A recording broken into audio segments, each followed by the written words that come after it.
All right, so welcome to the jungle. We got fun and games. Time to start playing.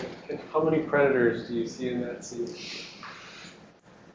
1, 2, 3, 4, 5, 6. Anyways. All right, time to get the game going. Put your game on. All right, so the path is not set up on these right now, so we got to do one thing here quick. And guides online will come back to this if you don't have access to this later, because we'll have multiple rounds of games, so you can do this later. So first thing I want you to do is right-click and on your computer and go to Properties. You're going to need to add the path, otherwise you can't play the game. So do this now.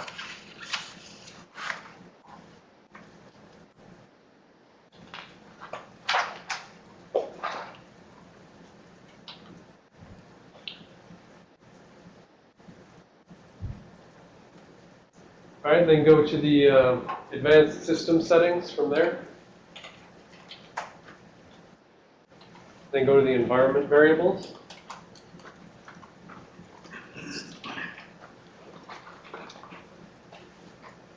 All right, so advanced system settings, environment variables, scroll down and find path. Then double click on the value. And you need to add in, at the very end, semicolon, C:/ Python 27.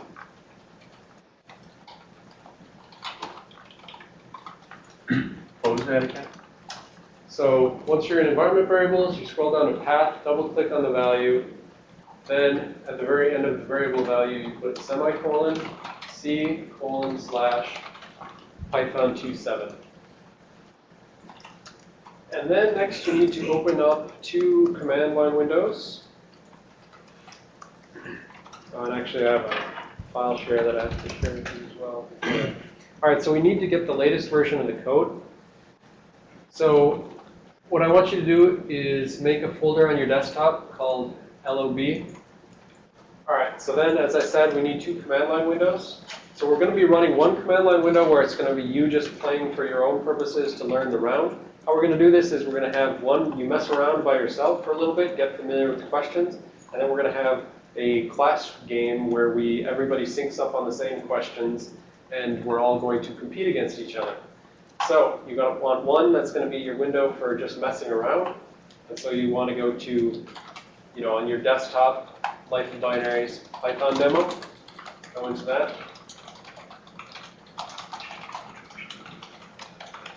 And same thing on your second window. 1, 2. In one of those windows, we basically have to install the custom p-view library that does parsing of p files that I customized to help make random games. So you're going to need to change directory into the xenomod p file folder. And then, so Python setup.py install, it should say that it's building and installing and moving it somewhere else. And then once you're done with that, you can just go back to the previous directory. Now you play the game by doing Python BinHunt.py.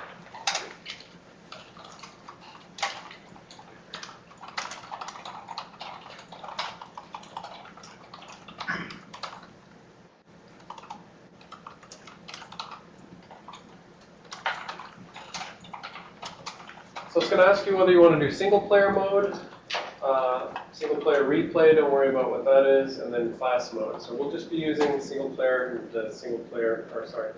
0 and 2, we'll be using single player or class mode. So like I said, one of your windows, you should run this as single player, and one of them, you should run it in class mode. And for now, just play around in the single player, basically. Mine says no such file. No such file. All right, but so everyone else, just basically run a game like that, do 0, and then start trying to answer the questions. It tells you where the file is. Well, so if it's just asking a question like this right now that you see on screen, it's basically a fact question. Otherwise, for the next questions, it'll tell you a particular file that you should open up with pview and so forth. But this is a fact question. What is the magic in asking?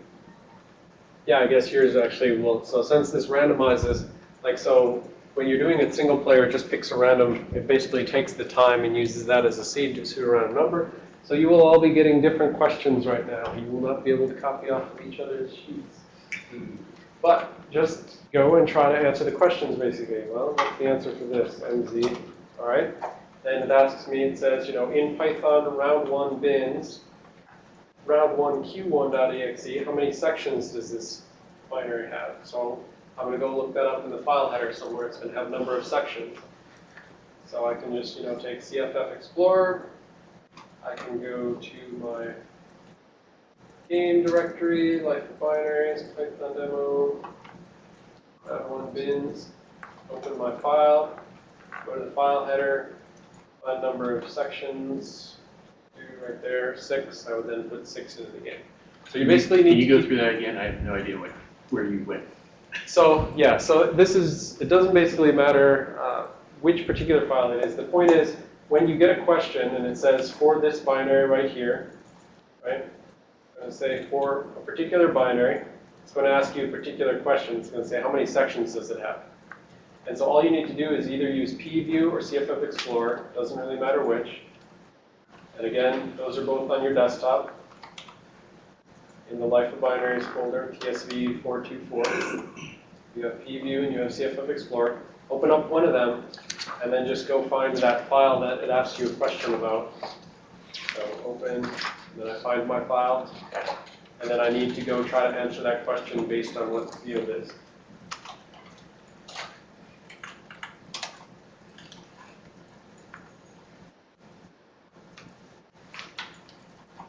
And so feel free to, this is the very beginning. It's all going to be,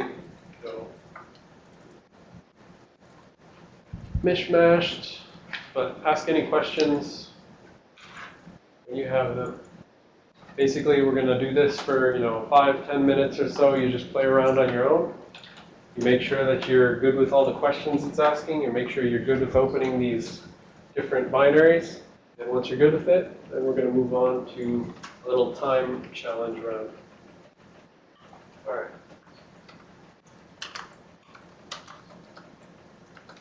And here's the thing. See that tab right there? It opens a new file. So, good. Here's the first thing to be careful for. When you open up 2 files in CFF Explorer, it will open a new tab for the new file. While we're doing the games, and especially during the time challenge rounds, you'll be rushing and you won't realize you're not clicking over to the other tab.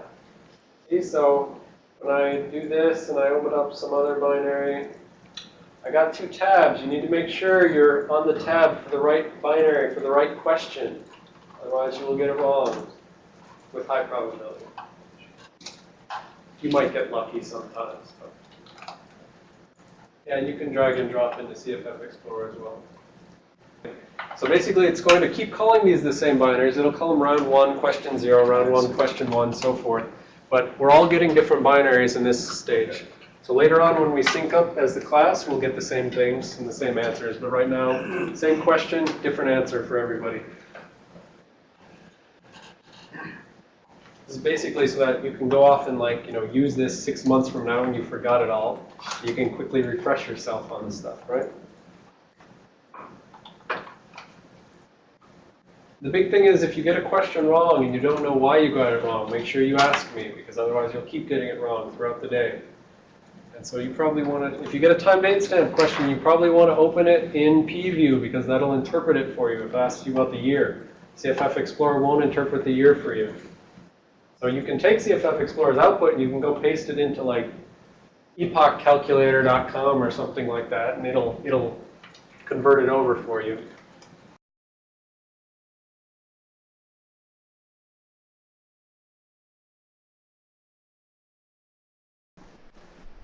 All right, while he's logging in, I just want to tell everybody else about the one trick question in here. Some of you may have run into this. There's one question that says, what is the difference between the, what is the exact wording it said? What is the offset? What is the offset from the end of the image DOS header Yes. to the image NT headers? Right. What is the offset from the end Let's see. Bill, can I get the video on the board quick?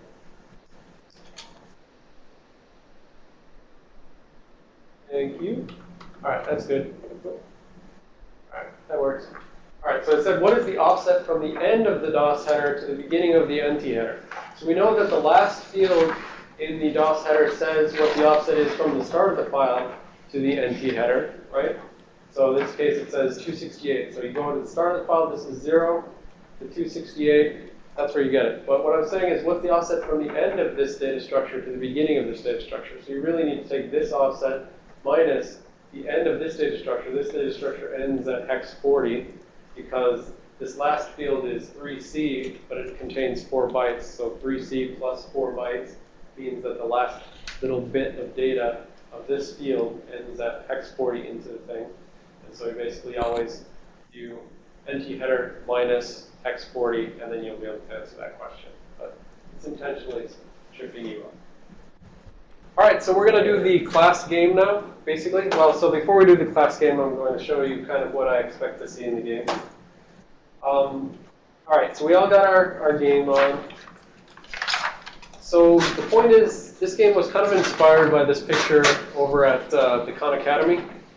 So for Khan Academy, you know, they have many different knowledge nuggets, modules that you can go through. You watch one little video, and then you do like some quiz on arithmetic, things like that. It's good for elementary education. This shows basically, you know, students on the site, how many modules have they completed. So they watch this video, then they watch that video. And so over time, they just increase the number of things they've gone over. Well, so I wanted to basically see something like this where your scores, you know, will go over time, go up. You know, it'll go down occasionally, and it'll go down at twice the rate that it goes up if you get it wrong. So what I want to stress for this next competition amongst yourselves is accuracy and precision. Speed and precision. Speed and precision. So answer the questions fast because you want to get the highest score in the least amount of time. But you also want to answer them accurately, otherwise you'll go down by 200 and it'll take 2 questions to catch up, right? So this, you know, is notionally, this would be an example of, you know, how these games are good for like just reinforcing your own knowledge.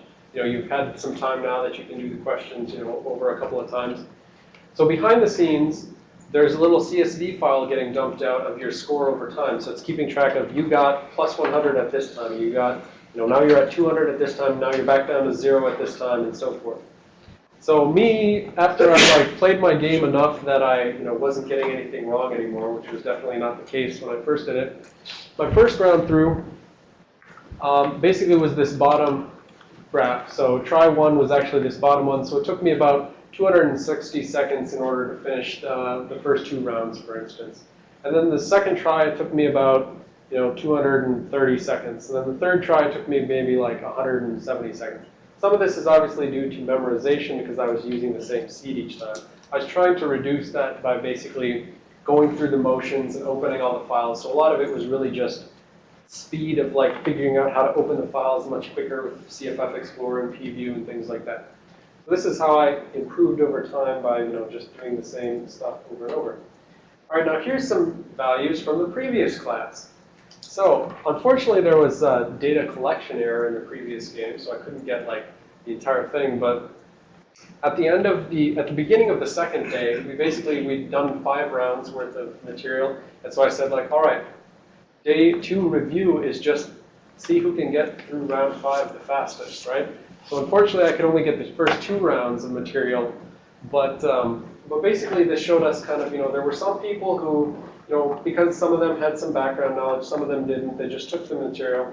There's sort of this first tier of people who do it, you know, relatively fast. And there's this kind of middling tier. And, you know, sometimes this long gap between, you know, getting stuff wrong is, you know, just because they're taking a lot of time trying to be accurate with it. Sometimes long gaps before getting things right is because they ask me to come over and, you know, answer a question or something like that. But, you know, there's sort of a middle tier who gets it eventually. And then there's the people who are, you know, struggling with it, and that's fine. You know, we're not all going to be proficient at all things in equal measures. But this is what you need to avoid. Don't be this guy, right? There are people who don't ask questions because they get it. There are people who don't ask questions because they don't get it. Don't be that guy. Ask me a question if you're not getting it. Don't stay in negative territory. You know, I mean, he did good by the end. He was, you know, asking questions, but the nice thing about this game too is I can now look over your shoulders and see whether you're just, you know, for 5 minutes in and you're still in negative territory. All right, you're not asking me questions, you don't get it. So again, ask me questions if you don't get it. Don't be that guy. All right, now we're going to do this. We're going to compete against each other. I'm going to give you a seed so that we all sync up and we're all on the same page. And so basically we're going to have our gold, silver, and bronze medalists written up on the board. We'll keep track of them over the day. And actually it was interesting in this class, we didn't have the same people winning over and over again. So I mean, kind of among the top like 5 or 6 people, they were trading spots. So it wasn't like just the top 3 trading spots over and over. So Do we have to set up that second DOS window now? yes, so what we're going to do now is we've got the second DOS window. So your first one should have been in single player mode. And so Mike, what you're going to want to do is everyone just basically if you don't have a window that's there, actually I guess I don't have a window so I need to get there again. But basically your second window you should have typed 2 into it, but you're going to wait for a C. Desktop.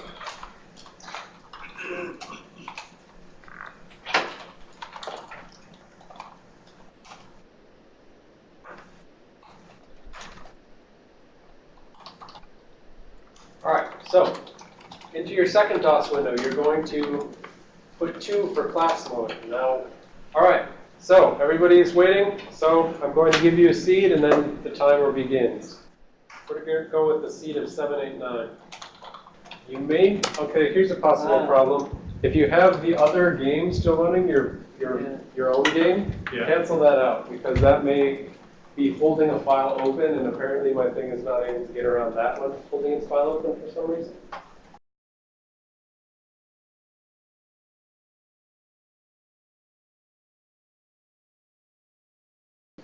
All right, we've got 3 people done, so basically we're done. We've got our medalists. All right, so everyone, basically at this point, open up Excel. So do run and just Excel.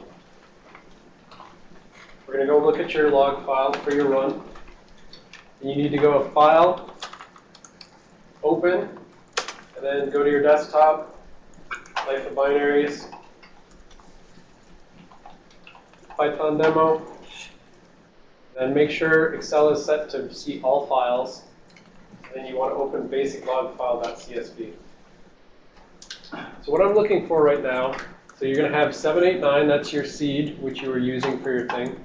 You're going to have the second column is going to be the number of seconds it took you to get, and is the score. So what I'm looking for is someone who is meeting or faster than 180 seconds. Is anyone faster than 180 seconds to get to 1,000?